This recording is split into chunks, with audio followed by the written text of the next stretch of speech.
Tuhan. Aduh, Mam, aduh. Aduh. Aduh, Om Herman. Aduh. Aduh, Om Herman.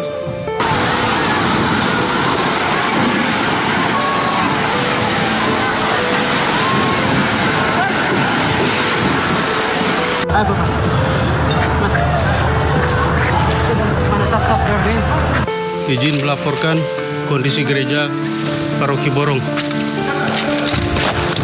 Kira-kira Ya Allah. Ini kalau siapa itu? Bapakku.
Korban jiwa akibat gempa bertambah menjadi 51 orang.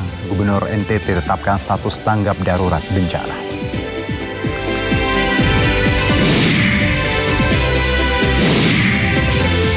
Wakil Presiden Gibran Rakabuming Raka kukuhkan 76 anggota Paskibraka 2026.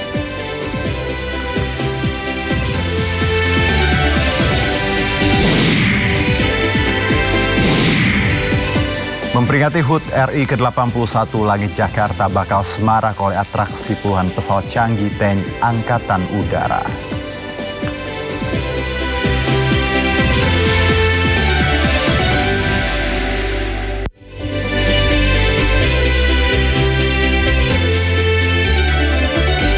Ya, halo pemirsa, BNPB melaporkan jumlah korban jiwa di hari kedua pasca bencana gempa NTT bertambah menjadi lebih dari 50 jiwa. Sementara itu di tengah duka di timur Indonesia, persiapan kawasan wisata Monas sebagai salah satu titik utama Pesta Rakyat HUT Republik Indonesia yang ke-81, sejumlah persiapan terus dikebut. Saya Herjono Syaputra, Anda menyaksikan Sido Sore. Ya, jumlah korban akibat bencana gempa magnitudo 7,7 di wilayah NTT masih terus bertambah. Hingga sore ini total korban jiwa berjumlah 51 orang.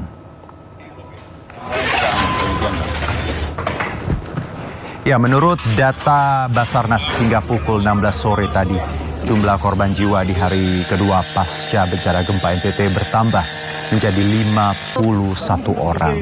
Selain korban jiwa, lebih dari 100 warga mengalami luka dan lebih dari 5.000 warga harus mengungsi dari tempat tinggalnya.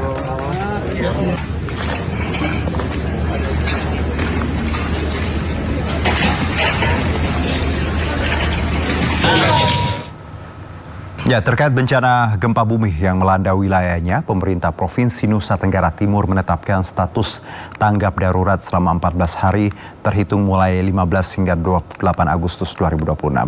Penetapan status tanggap darurat tertuang dalam keputusan Gubernur NTT yang ditetapkan di Kupang 15 Agustus 2026. Status tanggap darurat dilakukan untuk mempercepat penanganan dampak bencana sekaligus mempermudah akses, koordinasi, dan komunikasi antar pihak dalam mengerahkan seluruh sumber daya yang tersedia. Selain itu, Pemprov NTT juga memastikan dukungan pembiayaan untuk penanganan tanggap darurat.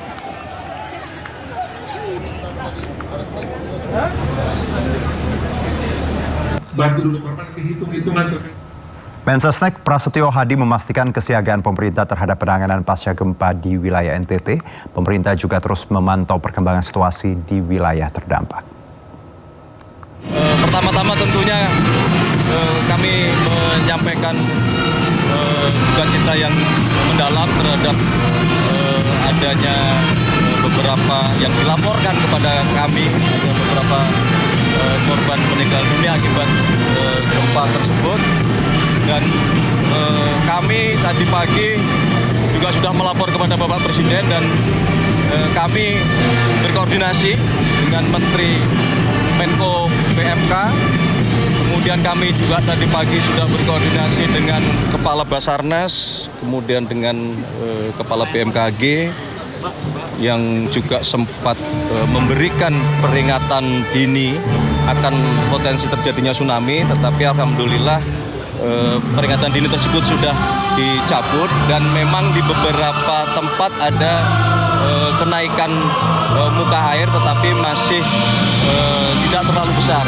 Dan kami juga tadi pagi sudah sempat berkomunikasi langsung dengan Gubernur Nusa Tenggara Timur untuk sekali lagi kita semua baik pemerintah pusat maupun pemerintah daerah dan seluruh jajaran terkait termasuk TNI dan Polri melakukan langkah-langkah mitigasi, melakukan langkah-langkah cepat, tanggap darurat cepat untuk terutama segera mengatasi keadaan di awal-awal kejadian. Ada dilaporkan beberapa yang masih ada di reruntuhan dan beberapa bangunan-bangunan termasuk ada pelabuhan di ada satu pelabuhan yang tadi dikirimkan kami juga di Maumere, itu ada reruntuhan dan kemudian ada beberapa kantor-kantor juga yang runtuh. Nah, kami minta untuk segera dicek apakah ada korban di reruntuhan tersebut gitu. Dan kami juga men-standby-kan di Halim bila mana sewaktu-waktu diperlukan perbantuan dari pemerintah pusat, kami sudah siap-siagakan. Ya, selain di NTT, pemirsa gempa magnitudo 6,4 juga mengguncang Simalungun, Sumatera Utara. Keluar nih. Ini cukup. Ya, nampak sejumlah warga panik usai diguncang gempa besar hingga keluar dari rumah untuk mencari tempat aman. Peristiwa gempa terjadi Sabtu sekitar pukul 17.54 waktu Indonesia Barat. Pusat gempa terjadi 10 km sebelah tenggara Simalungun di kedalaman 163 km dan tak berpotensi tsunami. Sampai saat ini belum ada informasi resmi terkait kerusakan dampak gempa Simalungun.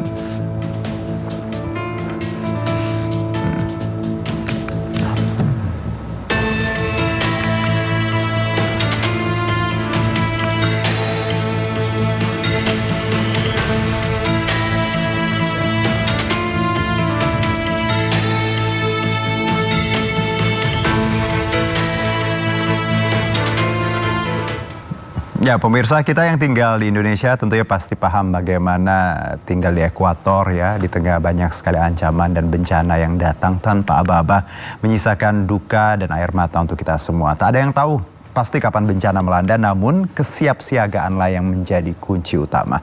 Lantas sebenarnya sejauh mana kita siap menghadapi bencana? Dan mungkin pertanyaan banyak orang setelah melihat beberapa gempa di beberapa titik di tanah air adalah terkait megatrust dan gempa susulan mengancam warga. Nah, kita bahas lebih dalam.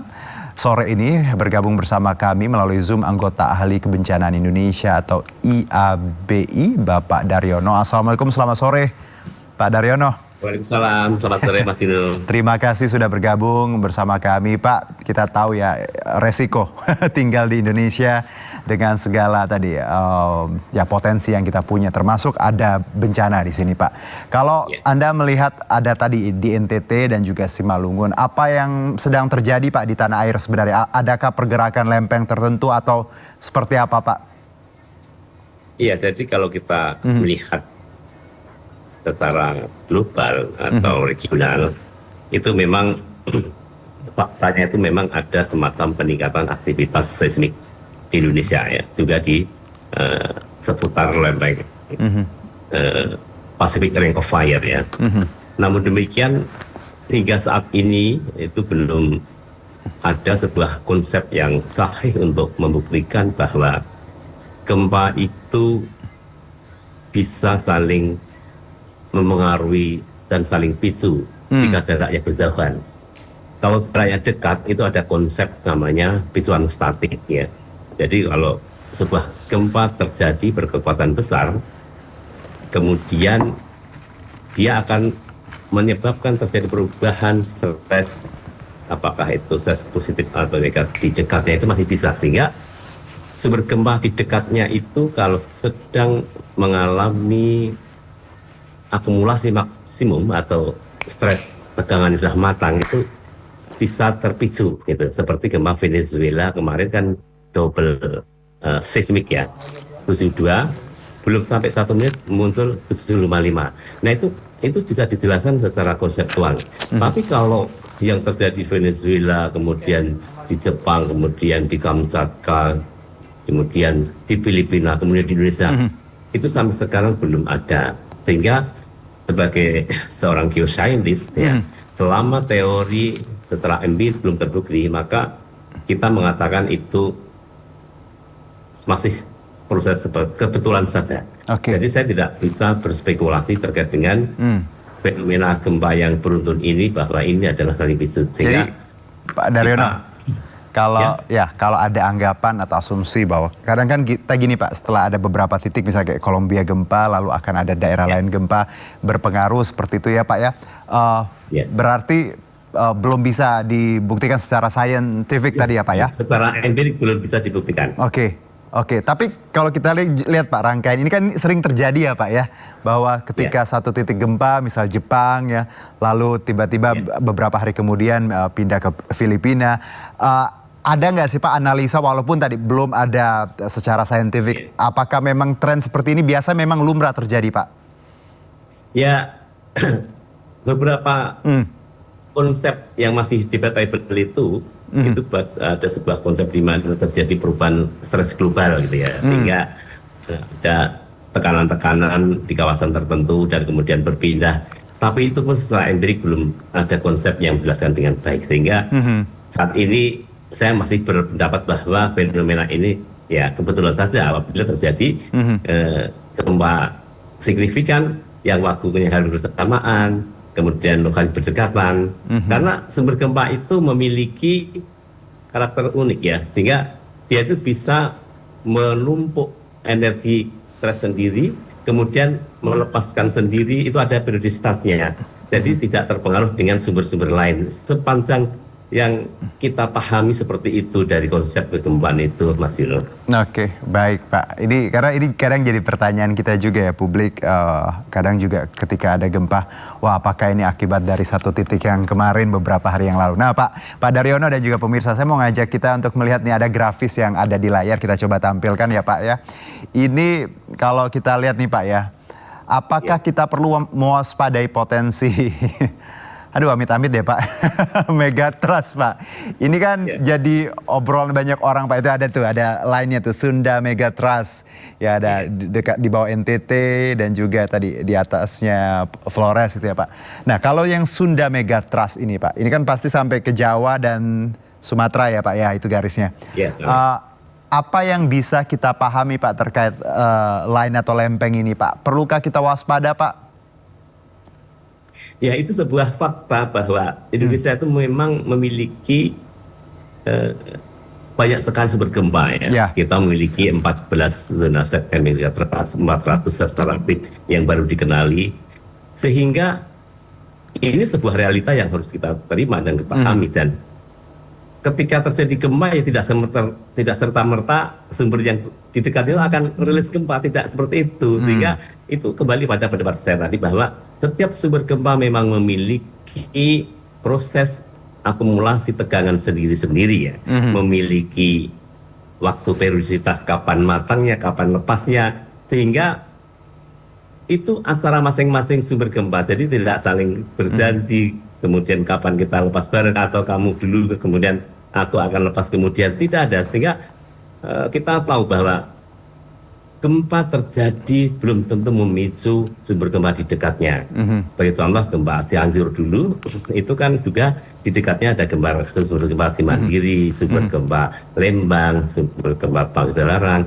Tapi berdekatan, tapi tidak akan terpicu. Nah, ini yang menjadikan dasar bahwa sebenarnya setiap sumber gempa itu memiliki otoritas, memiliki kegiatan sendiri yang tidak mudah dicampuri dan tidak dipengaruhi sumber gempa. Nah, kecuali kalau sumber gempa di dekatnya itu sudah matang juga, sama-sama sudah akumulasi stresnya maksimum, itu bisa terpicu seperti dulu Bali di Lombok ya tahun 2018 itu segmen tengah lepas karena barat timurnya matang, maka memicu yang bagian kemudian memicu yang barat hingga ada gempa triplet seperti itu.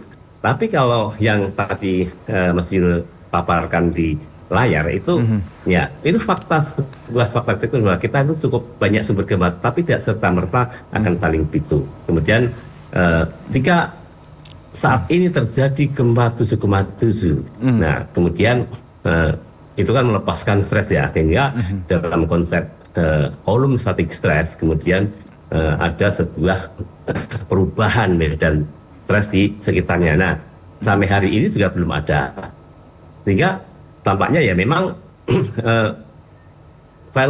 fault sesar yang di dekatnya itu ya memang belum matang, belum optimum, walaupun mendapat tekanan perubahan stres positif gitu Mas. Baik, jadi sebenarnya kalau tadi titik-titik mereka punya otoritas sendiri ya Pak ya. Jadi ketika memang di sebelahnya tidak mateng atau belum saatnya tidak akan terpengaruh lah, kurang lebih seperti itu ya Pak ya. Nah kalau yang di NTT Pak tadi boleh ditampilkan tidak pemirsa lagi, kita mau lihat lagi nih grafisnya ya, biar pemirsa juga melihat. Nah Pak, kalau di titik itu kan ada NTT ya Pak ya, lalu di bawahnya Megatrust Sunda seperti itu.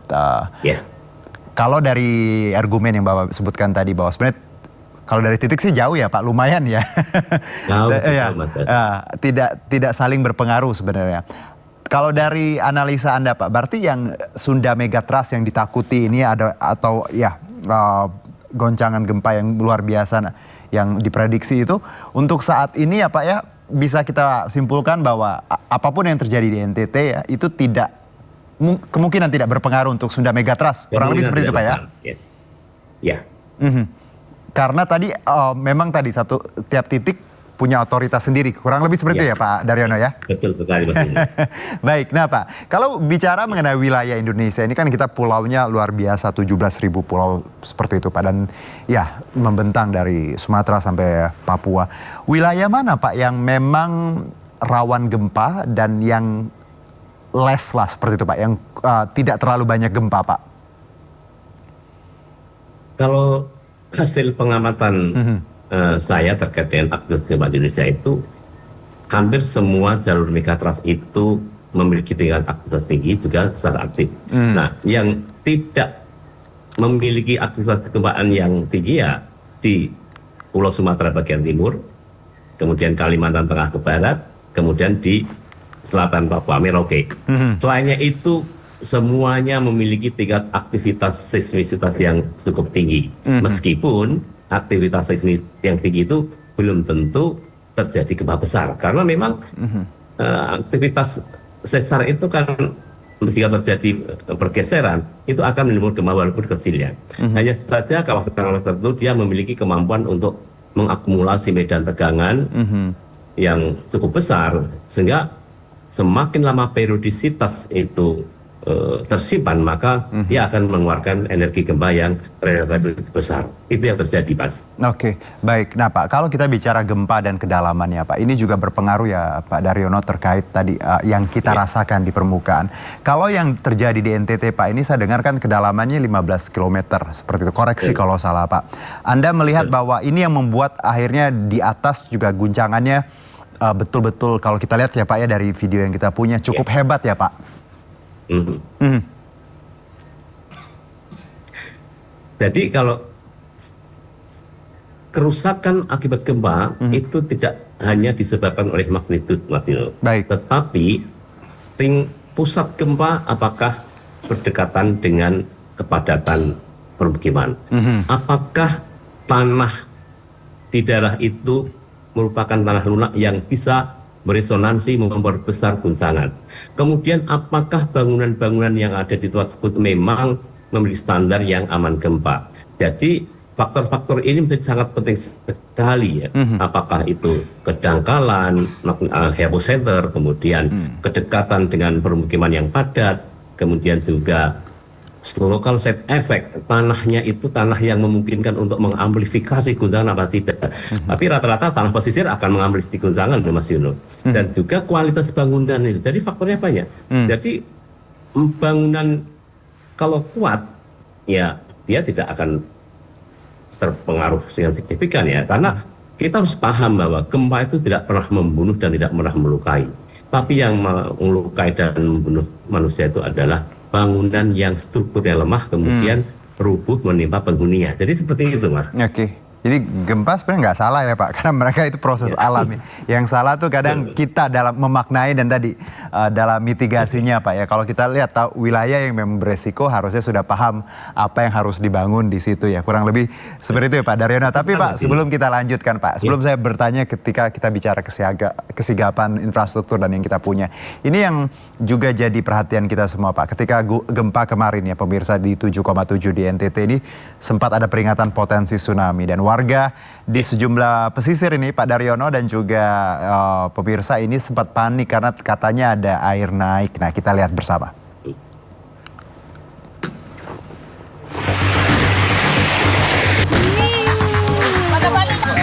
Air laut dianak jadi di masyarakat dia Air laut di Pelabuhan Bonerate, Kepulauan Selayar, Sulawesi Selatan tiba-tiba surut usai gempa magnitudo 7,7 mengguncang dengan pusat gempa di wilayah Laut Flores.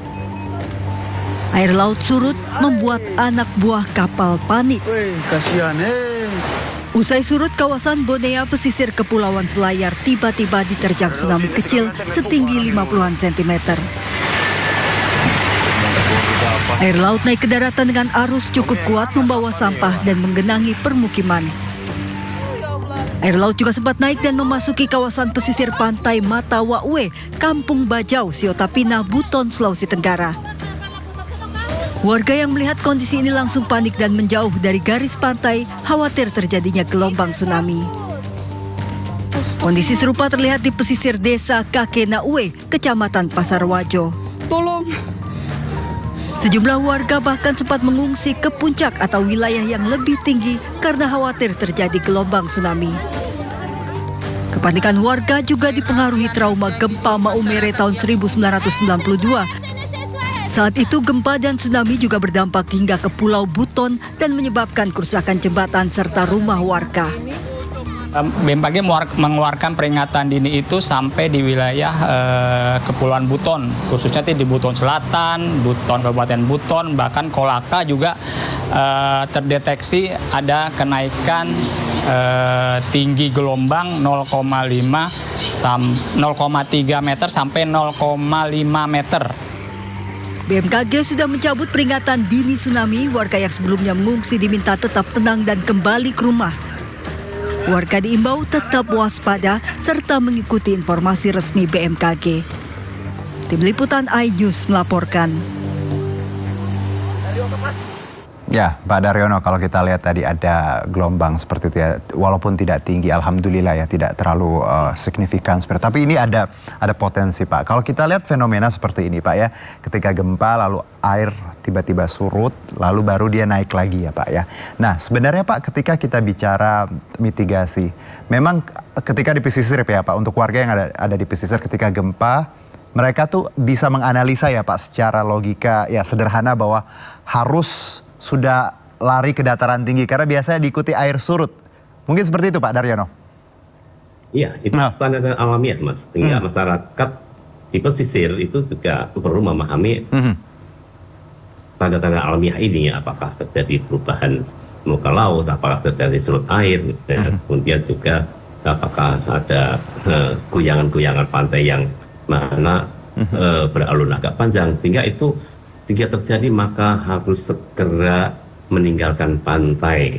Jadi jika tempat itu memang ada sirine, maka petugas akan membunyikan sirine sebagai perintah evakuasi.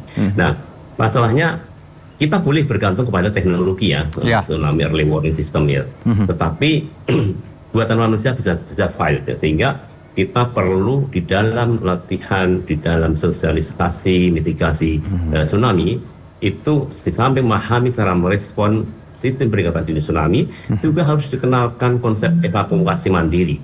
Karena evakuasi mandiri itu jaminan selamat. Jadi ketika merasakan guncangan gempa di pantai, maka guncangan itu kita jadikan sebagai peringatan. Masalah ada tsunami besar atau tidak, itu urusan nanti. Tapi yang pasti kita selamat duluan, sehingga kita wajib untuk segera meninggalkan pantai. Apalagi kalau sudah ada ciri-ciri ada surut air laut, itu sudah kemungkinan itu akan jadi tsunami, sehingga wajib hukumnya untuk segera meninggalkan pantai. Di samping kita tetap berpegang bahwa BMKG memberikan peringatan tsunami, sehingga kita harus segera meninggalkan pantai secepat mungkin. Lebih bagus lagi di pantai itu ada komunitas siaga tsunami yang sudah mengedukasi dan memiliki sistem perintah evakuasi, apakah sirine, apakah kentongan atau apa yang bisa secara massal bisa dipahami oleh masyarakat di situ, Mas. Oke, jadi pasti kita tuh punya ada waktu ya Pak, let's say ya gitu ya, untuk menganalisa dan segera bergerak ketika gempa terjadi. Untuk warga di pesisir ya, gempa terjadi langsung siap-siap naik ke atas, karena memang tadi ada rentan waktu yang masih kita bisa persiapkan ya Pak ya untuk ke dataran tinggi, karena kan tadi ada waktu jeda air surut baru dia naik seperti itu. Nah Pak, dengan segala persiapan yang kita punya ya Pak, sebenarnya tadi edukasi yang kita punya, kalau kita lihat lagi di NTT ini kan gedungnya Pak ya, yang kita lihat di layar tadi kan itu kan cukup kokoh sebenarnya kelihatannya ya Pak ya, kuat gitu, tapi tetap runtuh seperti itu. Bagaimana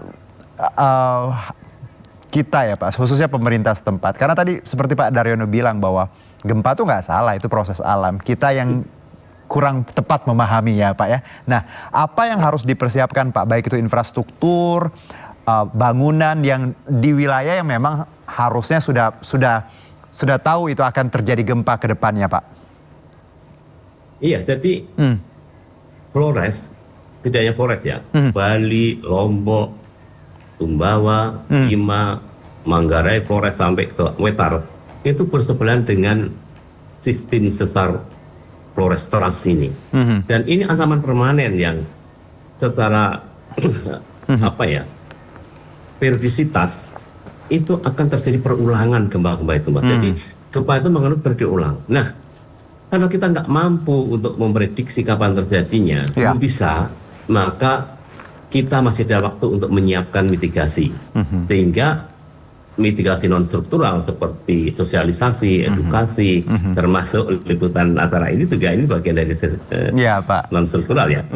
Dan kalau sudah paham harus masuk ke mitigasi struktural, di mana saatnya kita itu perlu mewujudkan bangunan tahan gempa di daerah-daerah seperti NTT ini, karena sudah jelas sumbernya ada di sebelahnya, dan itu harus mau tidak suka itu harus kita wujudkan bangunan tahan gempa itu. Di sini ada kajian namanya deterministic seismic hazard analysis. Jadi gedung-gedung yang dibangun dekat sumber gempa ya harus mengacu kepada magnitudo maksimum yang mungkin terjadi di situ. Nah, ini baru bisa mewujudkan bangunan tahan gempa ya. Atau paling tidak masyarakat itu di dalam membangun bangunan tembok itu harus memiliki rangka besi sebagai besi tulangan. Kalau tidak, maka bangunan itu akan menjadi sarana untuk mencelakai kita. Jadi gempa itu akan terjadi dan berulang lagi. Karena kan tahun 1992 juga terjadi di dekat situ juga. Ini juga sama saja, kekuatan waktu itu 7,8, sekarang 7,7. Artinya perulangan, periodisitas itu terjadi. Di samping kita wujud bangunan tahan gempa, atau kalau belum mampu, ramah gempa, Mas. Ramah gempa itu bangunan berbahan ringan dari kayu dan bambu. Yang nggak boleh itu membangun bangunan tembok, batako asal naik, berdiri, tidak ada besi tulangan, semennya diirit-irit, hanya pasir dan kapur saja. Itu kalau ada guncangan tidak akan mampu menahan guncangan, pasti roboh. Nah, kalau anak kita sedang tidur, istri atau suami kita sedang tidur, ya peruntuhan. Disitulah awal dari bencana itu, petaka itu. Sehingga kalau belum mampu menjadikan bangunan yang strukturnya kuat ya, bangunlah bangunan dari berbahan ringan, kayu dan bambu yang didesain menarik. Kemudian perlu cara selamat ya. cara selamat itu juga sangat menentukan keselamatan kita, Mas. Kalau terjadi gempa kuat, sudah sulit berjalan atau sulit merangkak, lebih baik kita mencari perlindungan kepala dan tengkuk kita, Mas. Ingat, kepala dan tengkuk kita itu harus terlindung dari apakah kursi, apakah meja, apakah material bahan lain yang di dalam rumah, itu harus terlindungi. Nah, kalau masih ada waktu untuk gurisan belum kuat, kita masih boleh keluar asal pintunya itu dekat dengan kita berada. Nah, kemudian juga kita perlu bagaimana menjauh dari bangunan-bangunan tinggi. Ya kemarin kan kalau kita lihat di video kan bangunan pelabuhan itu pada runtuh ya. Ya. Itu menjatuhin orang-orang yang sedang lewat di situ. Kalau sudah terjadi gempa kuat, jangan menjauhlah dari gedung-gedung yang tinggi. Itu akan selamat karena banyak material yang jatuh dari atas. Kemudian juga kita di luar upayakan berada di titik yang jauh dari bangunan-bangunan, kabel listrik, baliho, kemudian apa-apa yang bisa menghubungi. Jadi itu keterampilan selamat, Mas. Oke, ini menarik analisa Pak Daryono. Tapi satu Pak, sebelum saya tutup. Tadi Bapak sebutkan bahwa harusnya semua gedung yang ada di potensi bencana gitu ya Pak, baik itu di Flores maupun di manapun gitu, gedungnya harus tadi ya ada anti gempa plus juga mengacu pada magnitudo maksimal lah seperti itu ya Pak, biar bisa antisipasi. Pertanyaan saya sederhana, bukan aku nakutin tapi juga untuk kita waspada ya Pak. Jakarta Pak, ini ibu kota yang gedungnya towering semua, tinggi-tinggi, puluhan lantai. Apakah Jakarta sudah memahami potensi ini Pak? Atau memang masih banyak yang belum? Ya, jadi saya saat ini berperasaan baik bahwa high-rise building atau bangunan tinggi di Jakarta itu sudah dibangun berdasarkan kaidah-kaidah tahan gempa. Nah, itu saya perasaan baiknya karena engineer-nya juga sudah mengerti gempa. Namun perlu ada upaya untuk audit bangunan ya, sehingga karena apalagi bangunan tinggi yang sudah berusia tua, Mas, itu perlu diaudit ya, apa struktur, apakah karena kan Jakarta juga sering digoyang gempa ya dari Selat Sunda, dari Banten, dari Selatan Jawa Barat. Itu mau tidak mau kalau sudah pernah berguncang, itu akan muncul micro crack. Dan itu para ahli bangunan harus memeriksanya.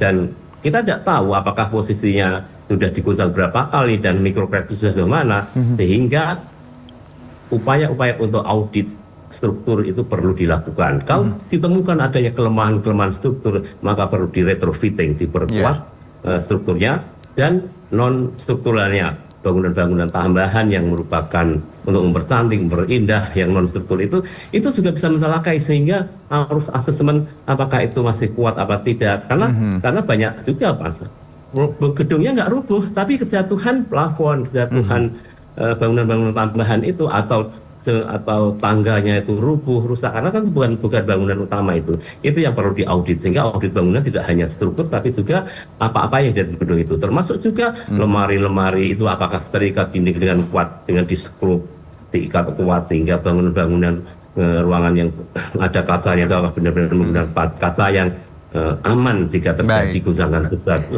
Pak Daryono, terima kasih. Ini informasi yang kita tuh harusnya nggak bosan-bosan untuk kita ulangi ya Pak ya. Karena ini yang kadang bikin kita lupa bagaimana kita mitigasi. Karena ya tadi ancaman bencana tuh ada permanen dan lagi-lagi kita tinggal di Indonesia ya Pak ya. Jadi waspada, nggak ada salahnya walaupun tadi hidup mati rezeki udah di tangan Allah ya Pak.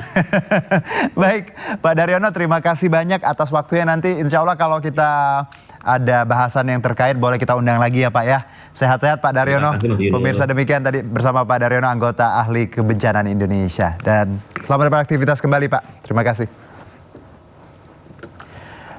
Kembali bersama kami, pemirsa, ibu muda dan bayinya korban gempa di NTT ditemukan meninggal dunia dalam keadaan berpelukan. Sambil menahan pilu, warga bahu-membahu mengevakuasi keduanya. Tuhan. Aduh, Mama, aduh. Kisah pilu dari Polres Nusa Tenggara Timur. Sabtu pagi, gempa berkekuatan magnitudo 7,7 meluluhlantakkan NTT dalam sekejap. Hingga Sabtu malam, 47 warga dinyatakan meninggal dunia. Termasuk sepasang ibu dan bayinya di Kabupaten Manggarai. Keduanya ditemukan warga di bawah runtuhan rumah mereka dalam keadaan berpelukan.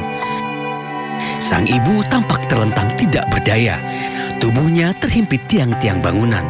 Kepalanya tampak terkulai. Sementara tangannya masih memeluk erat sang bayi yang terbujur kaku di atas tubuhnya. Sambil menahan pilu, warga pun bahu-membahu mengevakuasi keduanya. Sabtu pagi jelang pukul 6 waktu Indonesia Timur, gempa tektonik berkekuatan magnitudo 7,7 mengguncang Laut Flores, Nusa Tenggara Timur. Pusat gempa berada 30 km arah timur Laut Bay, Kabupaten Nagekeo. Seketika warga pun panik, berlarian menyelamatkan diri. Dalam hitungan detik, bangunan dan rumah warga rata dengan tanah. Hingga Sabtu malam, 47 warga dinyatakan meninggal dunia. 2.000 lebih warga menyelamatkan diri. Tim Liputan iNews melaporkan.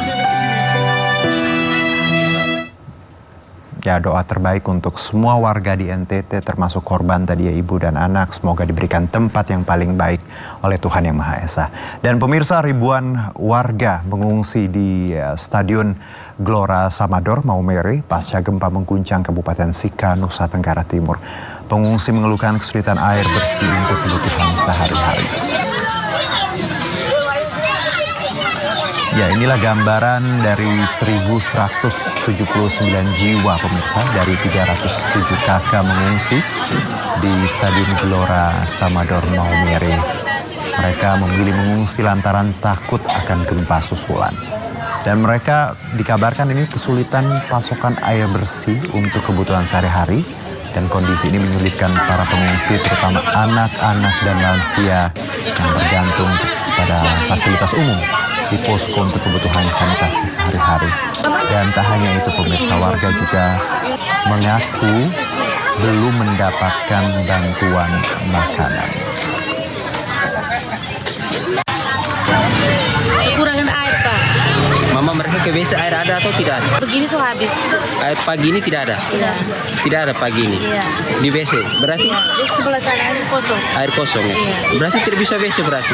Ya, hanya kami buat air kecil. Jadi memang air di WC tidak ada ya? Tidak ada. Kalau makan minumnya? Makan minum pagi ini kami belum sarapan. Ya, semoga warga di pengungsian sudah mendapatkan bantuan, karena kabarnya ini pemirsa, Polri sudah mengirimkan bantuan kemanusiaan untuk masyarakat terdampak bencana di Nusa Tenggara Timur. Bantuan terdiri dari tenda putih dan pangan.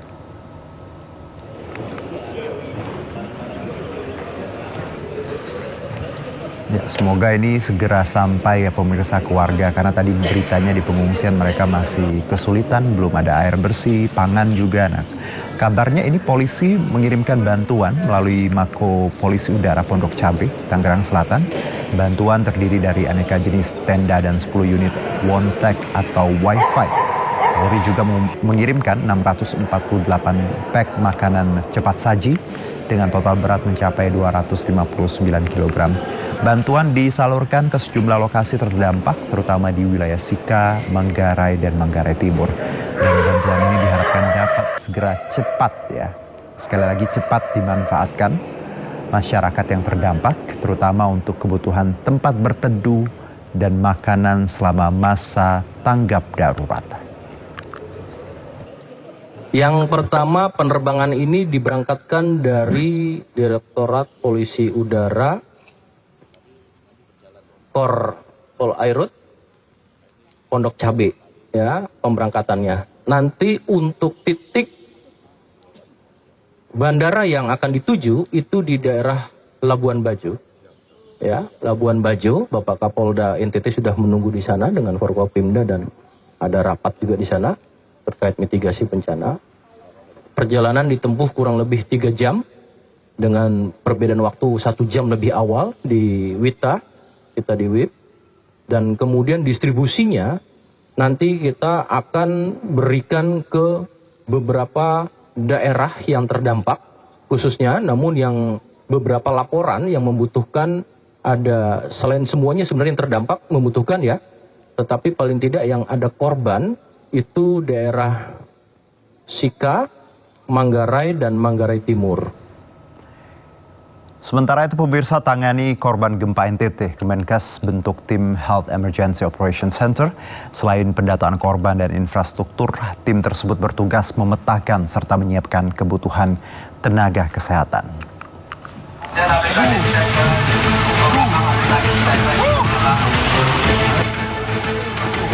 Kementerian Kesehatan bergerak cepat menangani dampak gempa bumi magnitudo 7,7 yang mengguncang kawasan Mbae, Nagekeo, Nusa Tenggara Timur. Sebagai langkah tanggap darurat, Kementerian Kesehatan resmi membentuk tim Health Emergency Operation Center guna mengkoordinasikan seluruh penanganan medis di wilayah terdampak.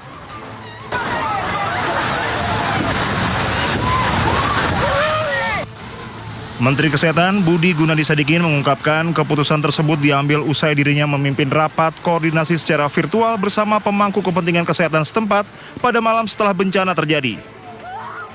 Tim ini memiliki serangkaian tugas krusial dalam respon awal pasca bencana, yakni mengidentifikasi para korban secara cepat dan mengidentifikasi kerusakan fasilitas kesehatan di lokasi bencana.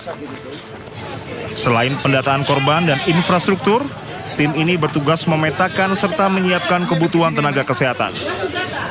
Meski ketersediaan nakes lokal terdaftar cukup, Kemenkes mengantisipasi kemungkinan para petugas medis tempat turut menjadi korban gempa.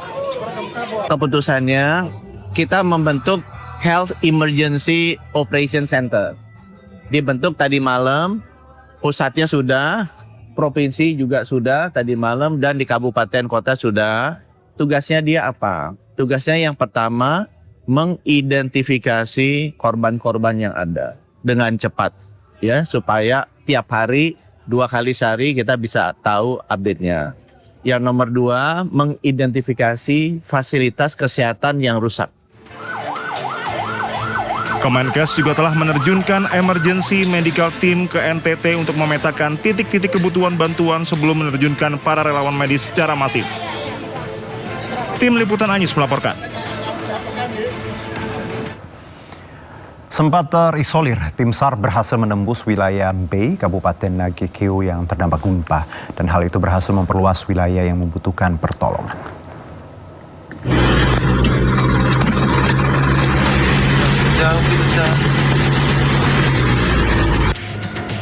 Memasuki hari kedua pelaksanaan operasi pencarian dan pertolongan pasca gempa yang mengguncang kawasan timur laut Mbae, Nagekeo, Nusa Tenggara Timur, tim SAR gabungan memperluas pencarian dan pertolongan. Personel dengan alat utama SAR dikerahkan ke sejumlah titik yang menjadi prioritas operasi. Akses menuju sejumlah wilayah terdampak yang sebelumnya sempat terhambat akibat longsor mulai dapat dilalui petugas. Dengan terbukanya akses ini, pencarian dapat kembali diperluas untuk menjangkau wilayah-wilayah yang membutuhkan pertolongan. Tim SAR terus melakukan penyisiran dan pendataan di lapangan, sekaligus memperkuat koordinasi dengan unsur terkait untuk memastikan seluruh wilayah terdampak dapat terjangkau. Hingga kini tercatat 112 orang terdampak gempa, terdiri atas 48 orang meninggal dunia dan 64 orang menderita luka berat dan ringan. Sementara itu, Menko Bidang Pembangunan Manusia dan Kebudayaan Pratikno memimpin rapat koordinasi penanganan bencana gempa bumi Flores di Labuan Bajo, Manggarai Barat, NTT. Pemerintah mempersiapkan sejumlah posko. Pasien itu ada di tenda-tenda. Ya, posko-posko yang tersebar akan mengawal sinkronisasi program untuk tanggap darurat. Rapat koordinasi ini dihadiri sejumlah menteri dan pejabat terkait. Saat ini di masa tanggap darurat, selain fokus pada masyarakat terdampak, pemerintah juga akan segera memperbaiki infrastruktur terdampak. Penanganan ini untuk mempercepat pemulihan wilayah terdampak bencana. Setelah rapat koordinasi, menteri dan pejabat terkait akan berpencar ke wilayah-wilayah terdampak.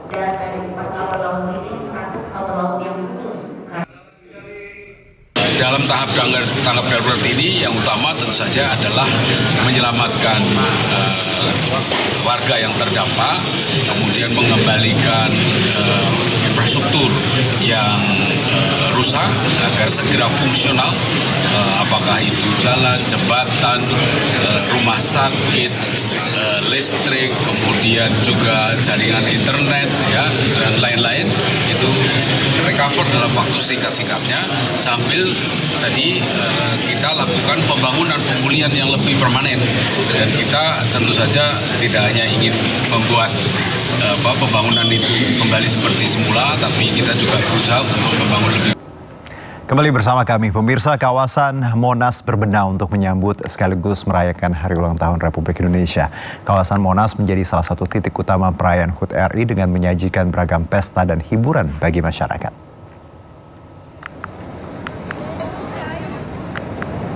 Persiapan kawasan wisata Monas sebagai salah satu titik utama Pesta Rakyat HUT Republik Indonesia yang ke-81, sejumlah persiapan terus dikebut. Mulai dari panggung hiburan, booth-booth UMKM, dan rangkaian dekorasi terus dipercantik untuk merayakan Hari Ulang Tahun Republik Indonesia. Selain itu, beragam kegiatan juga rencananya akan diselenggarakan di kawasan Monas, mulai dari perlombaan khas 17-an, permainan anak, panggung hiburan, hingga pertunjukan drone dan pesta kembang api. Seluruhnya disiapkan untuk menghibur masyarakat yang hadir. Selain itu, ratusan UMKM juga turut berpartisipasi dalam perayaan HUT RI besok.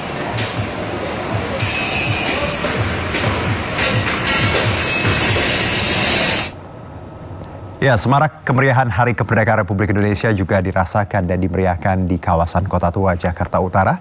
Beragam acara dan hiburan akan diselenggarakan untuk menambah kemeriahan.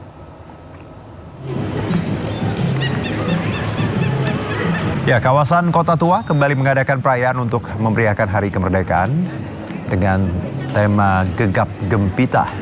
Beragam acara dan hiburan akan dihadirkan untuk para warga untuk bisa dinikmati, dan warga Jakarta dan sekitarnya yang ingin merayakan bersama di Kota Tua akan disajikan dengan pengalaman yang seru dan penuh warna. Penampilan beragam artis ternama dan komunitas juga siap menambah memeriahkan perayaan kemerdekaan RI ke-81 bersama masyarakat yang ingin merayakan bersama keluarga di kawasan Kota Tua, Jakarta Utara.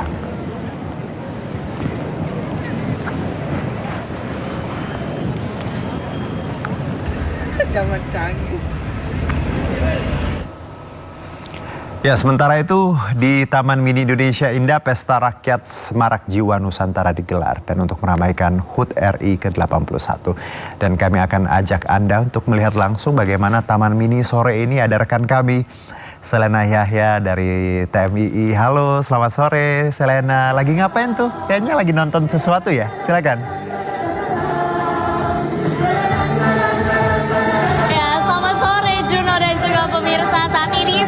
Berada di kursi penonton melihat pertunjukan tari zapin dari Provinsi Riau dalam rangka memperingati Hari Ulang Tahun Republik Indonesia yang ke-81. Taman Mini Indonesia Indah menghadirkan pesta rakyat yang berbentuk pertunjukan tarian dari berbagai provinsi yang ada di Indonesia. Salah satunya yang saat ini saya sedang tonton ada tari zapin dari Provinsi Riau. Dan saat ini sudah berlangsung pertunjukannya, dan sebelum tari zapin ini tadi juga sempat ada pertunjukan tarian dari Nusa Tenggara Barat. Dan hari ini memang di panggung budaya ini berlangsung pesta rakyat dari mulai pagi hari tadi sampai dengan jam 7 malam nanti. Dan saya di sini tidak sendiri pemirsa, di samping saya ada Kanisa dan saya akan berbincang dengan Kanisa, salah satu pengunjung yang ada di Taman Mini Indonesia Indah pada hari ini. Halo Kanisa. Halo. Kak kesini sama siapa nih? Sama keluarga. Kakak asalnya dari mana? Kalau saya pribadi dari Lampung. Pertama kali ke Taman Mini atau gimana nih? Ya, ini pertama kali buat kita ke Taman Mini Indonesia. Tadi sempat melihat atau ngikut lomba nggak nih Kak? Kalau lomba tadi kita nggak ikut ya, karena mungkin udah siang juga datangnya. Jadi kita hanya mengunjungi anjungan-anjungan yang ada di sini. Pesan-pesannya nih Kak, meriah nggak di Taman Mini Indonesia Indah? Sangat meriah. Oke, terima kasih banyak Kak atas waktunya.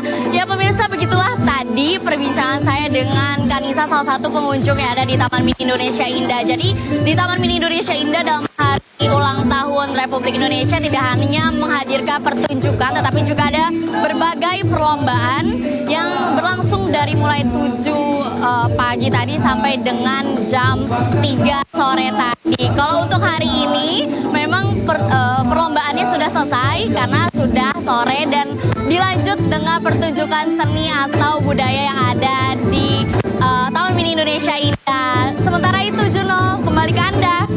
Ya, Selena, bagus sekali tadi shotnya ya, wide gitu, dan kita kelihatan semuanya banyak panggung. Ingat di Uluwatu nonton tari kecak juga sama tuh kayak itu shotnya. Terima kasih Selena, selamat bertugas, selamat jalan-jalan di Taman Mini ya. Hati-hati di jalan dan selamat beraktivitas kembali. Nah, kalau kita tahu pemirsa bahwa perayaan kemerdekaan akan dilaksanakan besok dan ini tinggal hitungan jam seperti itu ya, bukan 1 hari lagi malah, jadi memang tinggal hitungan jam. Nah, ini langit Jakarta besok ya akan semarak oleh atraksi puluhan pesawat canggih TNI Angkatan Udara untuk memperingati HUT RI ke-81. Nantinya akan ada sejumlah manuver baru yang akan siap meramaikan hari ulang tahun Indonesia.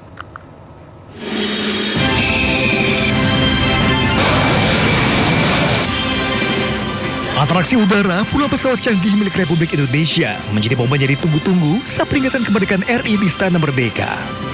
Dan tahun ini di usia ke-81, TNI Angkatan Udara kembali memamerkan alutsista kebanggaan di langit Jakarta.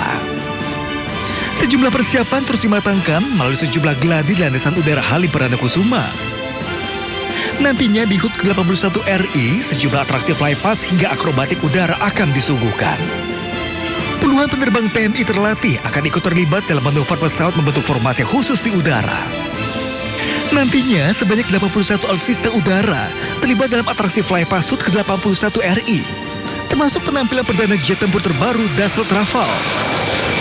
Ada beberapa manuver yang berbeda, diikuti juga dengan kesiapan pesawat yang dimiliki oleh TNI AU, di mana kita sudah diperkuat dari A400 maupun Rafale, sehingga manuver maupun formasi yang dilaksanakan cukup berbeda dari tahun lalu, dan ada penambahan beberapa manuver-manuver yang cukup signifikan, terutama untuk kegiatan di Hajiton maupun formasi dengan pesawat baru yaitu A400 maupun Rafale. Kemudian tantangan sendiri untuk cuaca memang cukup menjadi concern kita, baik itu visibility, karena ketika cuaca tidak baik, visibility menurun, maka akan cukup sulit kita akan melaksanakan kegiatan flypass. Kehadiran Rafale menjadi salah satu hal yang dinantikan. Tak hanya bagi pecinta dirgantara, besok masyarakat Indonesia akan diberikan kesempatan menyaksikan seluruh atraksi pesawat dalam menjaga langit Indonesia. Dari Jakarta, Tribun iNews melaporkan. Ya, pemirsa, Mensesnek Prasetyo Hadi memastikan persiapan upacara peringatan detik-detik proklamasi kemerdekaan di Istana Merdeka telah mencapai 99%. Seluruh rangkaian persiapan telah dievaluasi untuk memastikan pelaksanaan upacara berjalan lancar. Insya Allah kami siap untuk nanti hari Senin memberikan yang terbaik kepada seluruh rakyat Indonesia, dan dalam kesempatan ini kami selaku Ketua Panitia Nasional dan selaku penanggung jawab ingin menyampaikan terima kasih kepada seluruh yang terlibat di dalam proses, baik mulai proses seleksi, kemudian proses latihan di setiap tempat masing-masing, sampai kemudian kita berlatih bersama-sama sampai hari ini tadi. Seluruh unsur mulai dari peserta upacara. 76 anggota pasukan pengibar bendera pusaka Paskibraka 2026 dikukuhkan di Istana Negara, Jakarta. Seluruh anggota Paskibraka ini akan bertugas pada upacara HUT ke-81 Republik Indonesia di Istana Merdeka, Jakarta.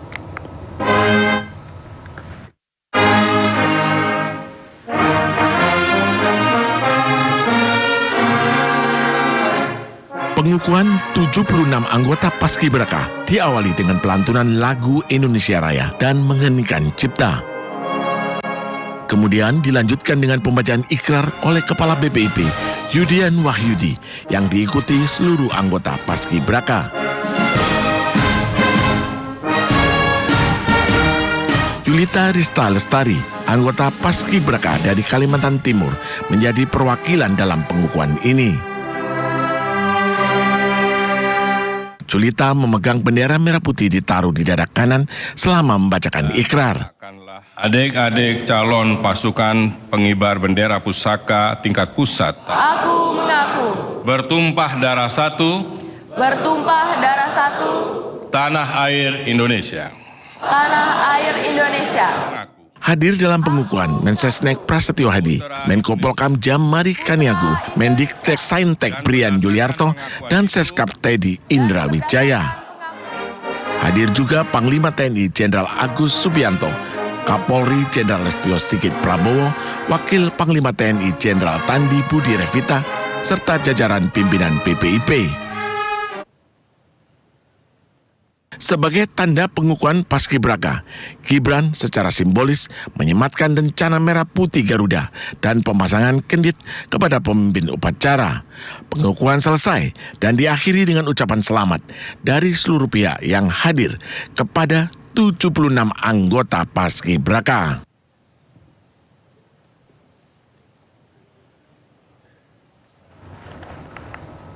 Ya, Hari Ulang Tahun Republik Indonesia identik dengan beragam atribut merah putih termasuk bendera. Seperti di Nusa Tenggara Timur, bendera merah putih sepanjang 81 meter dibentangkan oleh ratusan warga. Sementara di Bandung, Jawa Barat, bendera merah putih sepanjang 60 meter hiasi pemukiman warga.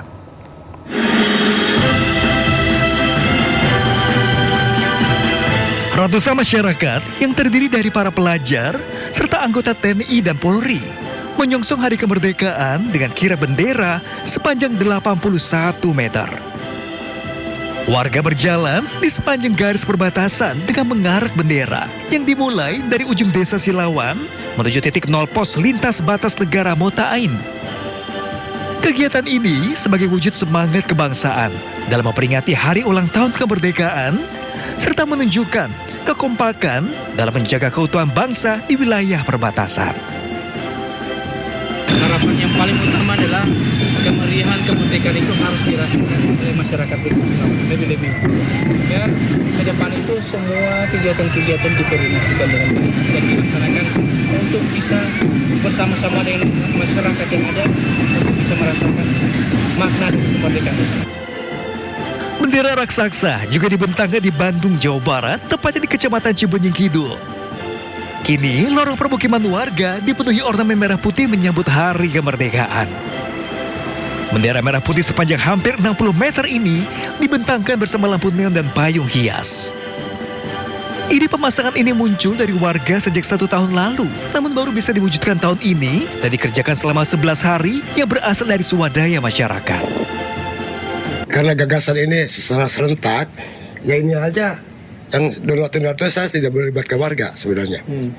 Ini yang udunan ini banyak ini. Akhirnya terbentur bisa beli kain, bisa menjahit kain, bisa beli kayu, bisa ya alhamdulillah lah gitu aja bisa terwujud ini. Dengan beragam aksi membentangkan bendera merah putih dengan ukuran tidak biasa ini menjadi bukti semangat nasionalisme di momentum Hari Ulang Tahun Indonesia yang ke-81 tahun. Tim Liputan iNews melaporkan. Kembali bersama kami, pemirsa, peringatan 21 tahun perdamaian Aceh di kawasan Masjid Raya Baitur Rahman, Banda Aceh, Sabtu pagi kemarin berakhir ricuh. Dalam peringatan tersebut, masyarakat Aceh mengikuti doa tolak bala dan zikir bersama.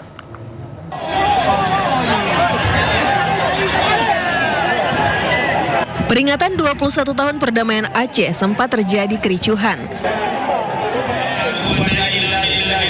Masa yang berkumpul di halaman Masjid Raya Baitur Rahman tiba-tiba terlibat kericuhan setelah sejumlah orang melempari mobil personel Brimob.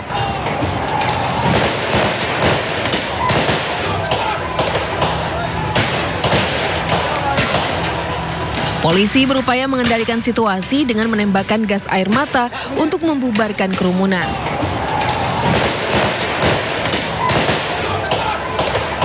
Warga yang berada di sekitar lokasi berhamburan menjauh dari kawasan masjid setelah gas air mata menyebar. Nanti saya kalau sudah semua dapat informasi, nanti silakan nanti ada Polresta di sini. Ada yang juga diamankan, Pak? Belum tahu. Kalau anggota ada yang terluka, Pak? Untuk sementara kita belum mengecek. Sebelum kericuhan terjadi, masyarakat Aceh mengikuti doa tolak bala dan zikir bersama untuk menjaga kerukunan di halaman Masjid Raya Baitur Rahman dalam rangka peringatan 21 tahun perdamaian Aceh. Dari Banda Aceh, Syukri Syarifuddin, iNews melaporkan. Ya, pemirsa, Wakil Presiden Republik Indonesia ke-10 dan ke-12 sekaligus tokoh perdamaian Aceh, Yusuf Kala, menegaskan 21 tahun perdamaian Aceh adalah momentum bangun kesejahteraan. Ia juga mengajak masyarakat tidak lakukan provokasi yang dapat menimbulkan kericuhan. Masalah ialah kerusuhan yang terjadi di Banda Aceh dan pengibaran bendera di masjid. Jadi awalnya itu semuanya peringatan ke-21. Kebetulan MOU Helsinki itu ditandatangani pada tanggal 15 Agustus tahun 2005. Nah, ini sekarang sudah artinya 21 tahun. Diperingati dengan doa, dengan zikir di masjid Baitur Rahman. Nah, kemudian bagaimana sebabnya? Tentu ada yang mempropagasi. Timbullah kemudian demo dan malah mengganti bendera itu ke bendera merah putih yang disebarkan karena juga dalam rangka peringatan 17 Agustus di sana. Keamanan polisi dan TNI tentu menolak atau berusaha tidak terjadi kerusuhan dan apalagi pengibaran bendera. Agar terjadi konflik. Sebabnya kembali lagi karena muncul sebenarnya para pemimpin di sana, masyarakat sangat senang sekali, pasti menikmati perdamaian itu. Namun mungkin ada masyarakat yang kurang puas, tidak mendapat kesempatan atau apa, sehingga menimbulkan juga terjadi suatu semacam perpecahan atau ketidaksenangan kepada pimpinan-pimpinan. Baik, kita ke informasi berikutnya. Pemirsa, Presiden Prabowo Subianto menyebut bahwa upah buruh harian pengupas bawang sebesar Rp700.000 per kilogram. Pernyataan Presiden di sidang tahunan tersebut pun viral di media sosial.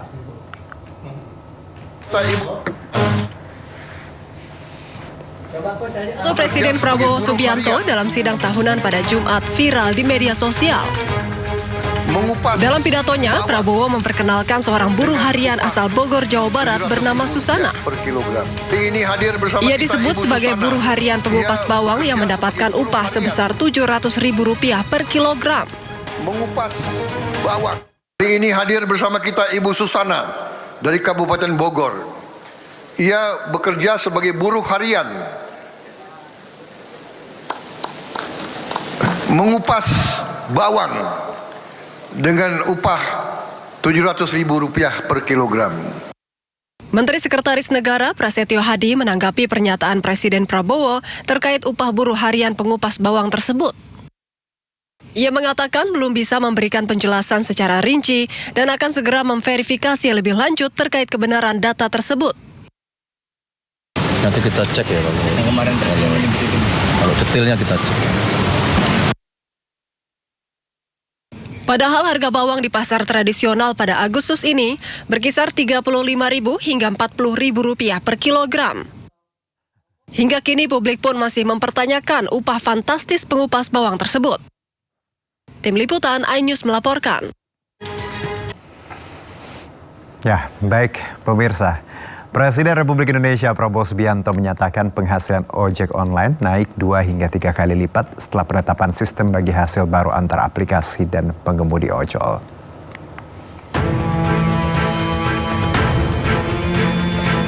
Dalam pidato di sidang tahunan MPR RI dan sidang bersama DPR RI dan DPD di Jakarta, hari Jumat Prabowo mengklaim perubahan sistem bagi hasil itu berdampak signifikan terhadap penghasilan para pengemudi ojol. Prabowo pun mengungkap kebijakan bagi hasil tersebut menjadi bagian dari upaya pemerintah memperkuat ekonomi kerakyatan. Fokusnya mencakup UMKM dan masyarakat yang memperoleh penghasilan melalui pekerjaan berbasis platform digital.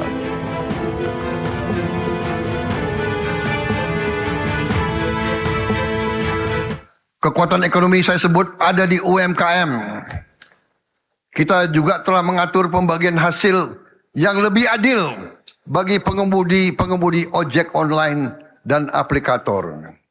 Tadinya pengemudi ojol hanya dapat 80% dari upaya kerja mereka.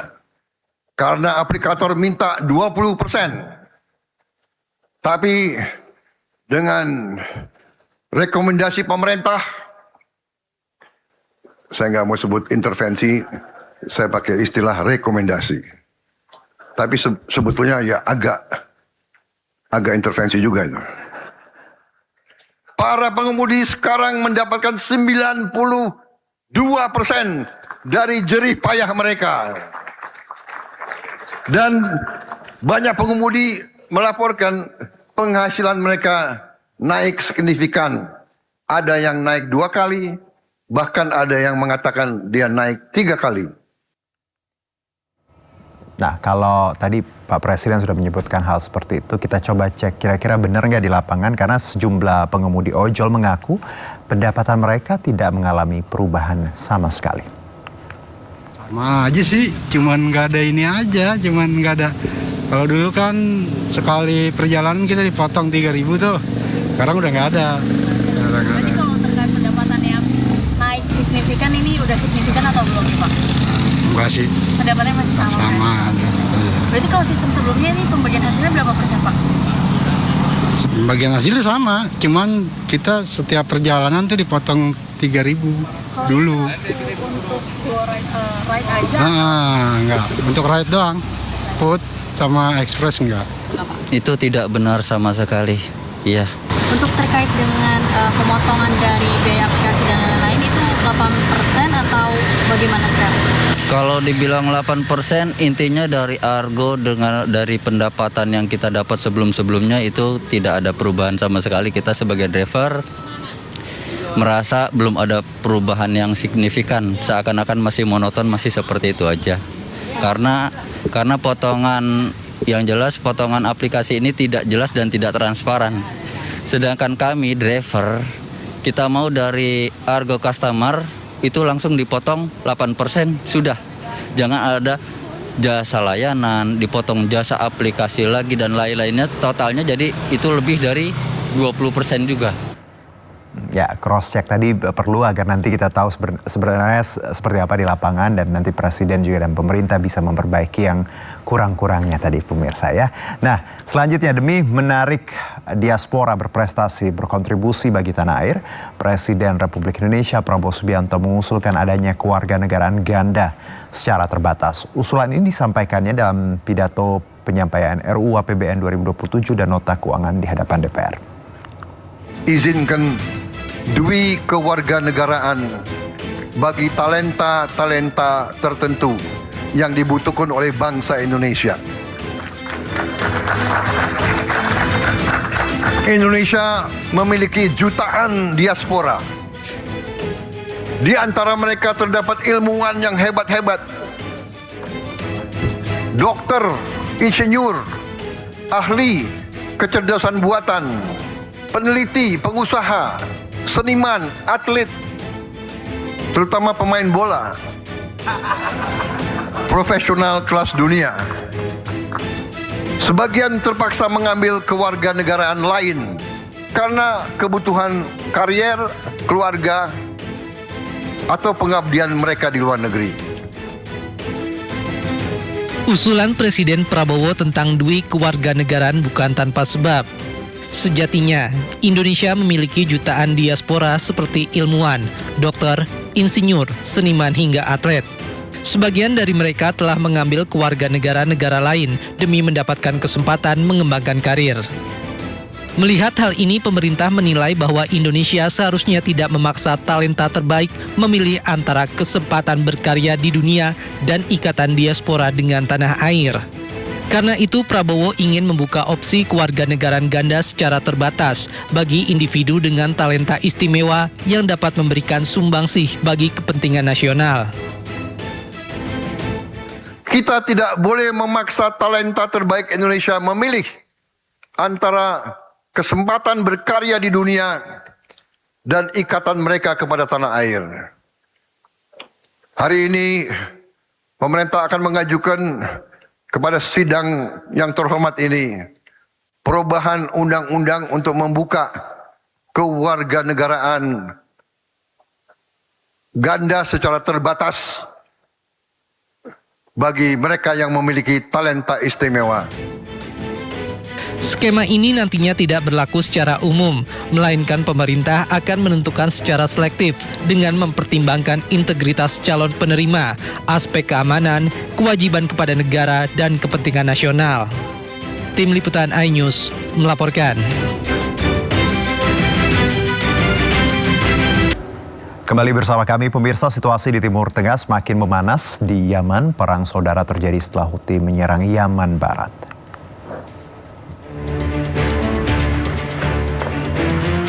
Pelabuhan Mocha di Yaman Barat Daya mengalami kerusakan parah setelah Houthi menembakkan 6 rudal balistik ke lokasi ini. Kapal-kapal yang bersandar di dermaga hangus terbakar.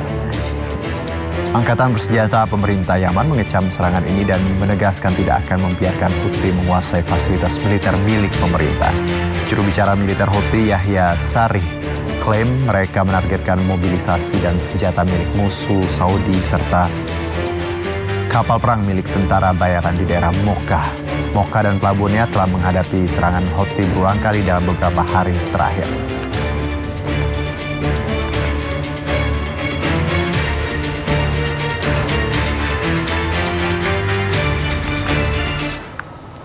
Ya, sementara itu Iran memamerkan puing-puing pesawat militer Amerika Serikat dan Israel yang diklaim berhasil dirobohkan selama perang. Ya, inilah puing-puing drone Amerika Serikat dan Israel serta bagian dari pesawat tempur F-15 milik Angkatan Udara Amerika Serikat. Rekaman memperlihatkan sejumlah badan drone yang hancur, rangkap pesawat yang ringsek, dan seluruh puing-puing tersebut dipamerkan dalam sebuah bunker. Korps Garda Revolusi Islam Iran mengklaim puing-puing tersebut berasal dari drone MQ-9 Reaper Amerika Serikat dan drone pengintai Hermes 900 milik Israel. Sejumlah puing merupakan bagian dari pesawat tempur F-15 Angkatan Udara AS yang diklaim berhasil dijatuhkan selama pertempuran.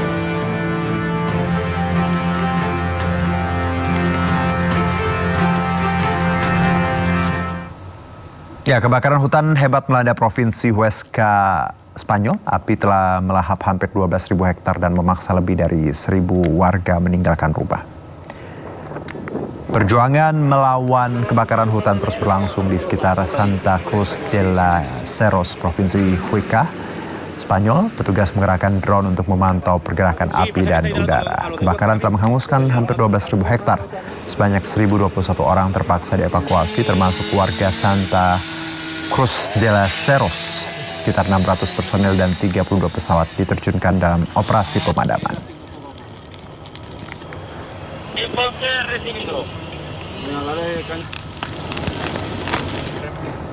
Ya, kobaran api mengamuk di pesisir Kroasia. Angin kencang membuat kebakaran hutan dahsyat melaju cepat menuju permukiman, memaksa lebih dari 1.000 warga dan wisatawan melarikan diri demi menyelamatkan nyawa.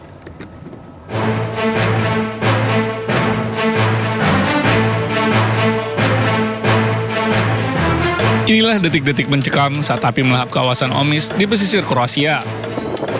Api dengan cepat menjalar ke rumah-rumah, sementara asap tebal menyelimuti langit. Angin kencang mempercepat pergerakan si jago merah, membuat warga dan wisatawan terpaksa menyelamatkan diri. Lebih dari 1.000 orang dievakuasi dari kawasan yang terancam. Petugas masih berjibaku menangani asap dan titik-titik api yang masih membara. Di wilayah lain, api besar juga mengamuk di semenanjung Peliesats. Angin kencang membuat api dengan cepat menyeberangi perbukitan, melahap padang rumput, semak belukar hingga hutan pinus. Sekitar 150 petugas dan pesawat pemadam diterjunkan untuk menghentikan laju kebakaran. Pihak berwenang bahkan menyiapkan rencana evakuasi jika api terus mendekat ke permukiman. Kebakaran ini terjadi di tengah gelombang panas dan kondisi kering yang melanda sejumlah wilayah Eropa. Ya, kita ke informasi lainnya. 2 bayi panda raksasa kembar pertama lahir di Hong Kong merayakan ulang tahun kedua di Ocean Park, Hong Kong. Para pengunjung berkumpul untuk melihat perayaan ulta panda tersebut.